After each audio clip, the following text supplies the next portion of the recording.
All right, if you're just starting out in boxing, I need you to stop everything and listen up. This is, without a doubt, the single most important thing you need to focus on.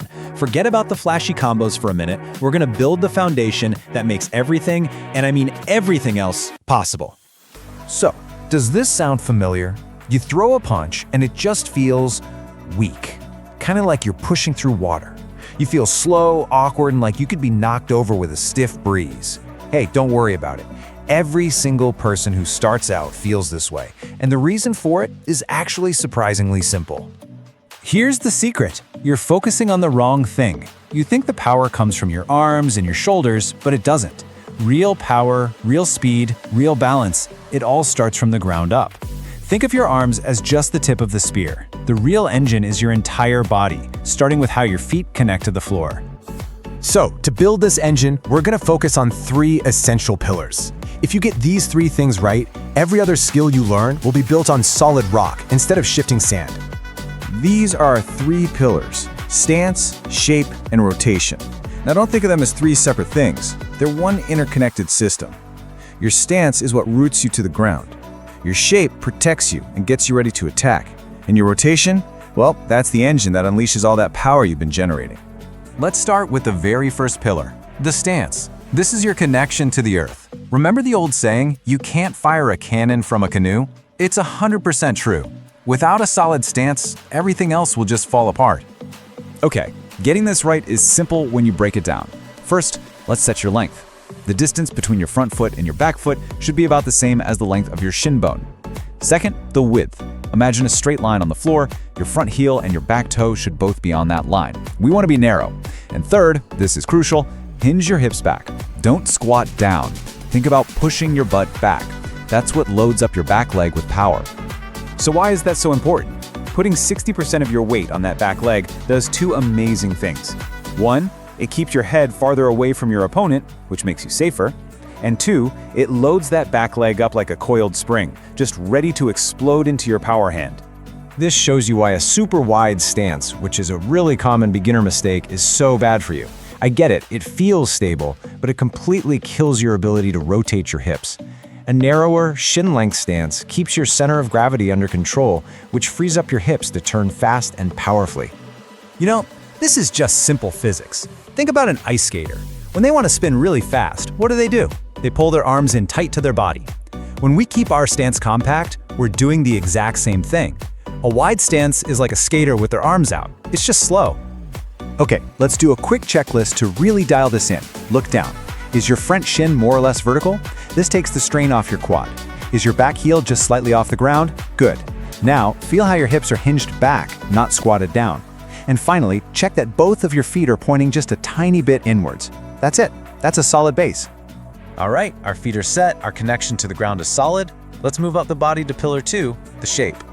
This is how you turn your upper body into both a shield and a launch pad for your punches. I know this sounds hilarious, but honestly, it's the perfect mental image. You don't want to stand up straight with your chest puffed out. You actually want to round your upper back, kind of like a teenager staring at their phone. This posture protects your chin, brings your shoulders forward, and makes you a much smaller target. It's defensive genius. So let's build this shape together. First, round that upper back. See how that naturally brings your shoulders forward to protect you? Now, your elbows can tuck right in and rest on your body. You shouldn't be using muscle to hold them up. Next, bring your rear hand up to your cheekbone and your lead hand to about mouth height. And finally, tuck your chin down and look out from under your eyebrows. And the difference this makes is just massive. On the one hand, you're a big open target and you're wasting energy just trying to hold your arms up. But with the correct form, you're a small, compact shield. Your arms are relaxed and ready to fire because your body's structure is supporting them, not your muscles. This is all about efficiency. So, we have our connection to the ground and our defensive shape. Now for the fun part. Pillar 3, the rotation. This is the engine that converts that stable base into some serious, devastating power. So what is rotation? Well, it's turning your hips and shoulders in sequence to create a powerful whip-like effect. But the secret, the absolute key to doing it right, is to do it without letting your weight lurch forward. Your balance has to stay perfectly constant the whole time.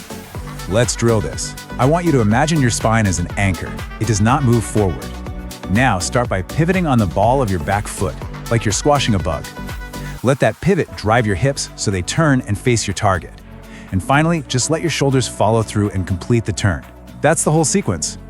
Now this right here is the #1 beginner mistake in action. Look how the hips lunge forward. All their weight just collapses onto the front foot, and now they're completely off balance. The correct way is to keep the hips back. You maintain that crucial 60% on the rear leg. You stay perfectly balanced, and you're ready for the next move. Listen, if you only fix one thing after watching this, please let it be this. Falling off balance is the beginner's curse, and keeping your hips back is the cure. This single detail is what separates sloppy, weak punches from sharp, powerful ones. And there you have it. Stance, shape, and rotation. Those 3 pillars, working together as one, create your unshakable boxing foundation.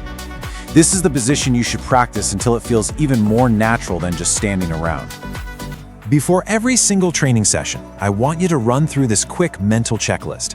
Is my stance right? Is my weight back? Is my shape compact? And are my hips staying back when I rotate? This simple 5-second check will make your progress skyrocket. And this is the ultimate payoff. Because when you finally master this foundation, everything else becomes so much easier. Your jab, your cross, your footwork, it all suddenly starts to click. Because you're finally building on stone, not on sand. You've done the hard part. You've laid the groundwork that, frankly, most beginners just skip over. You set the foundation. And now you are truly ready to start building the kind of fighter you want to be. So I'll leave you with this question. With this powerful, balanced foundation now firmly in place, which weapon are you going to build on it first? The jab? The cross? The choice is yours, and now you have the base to make it count.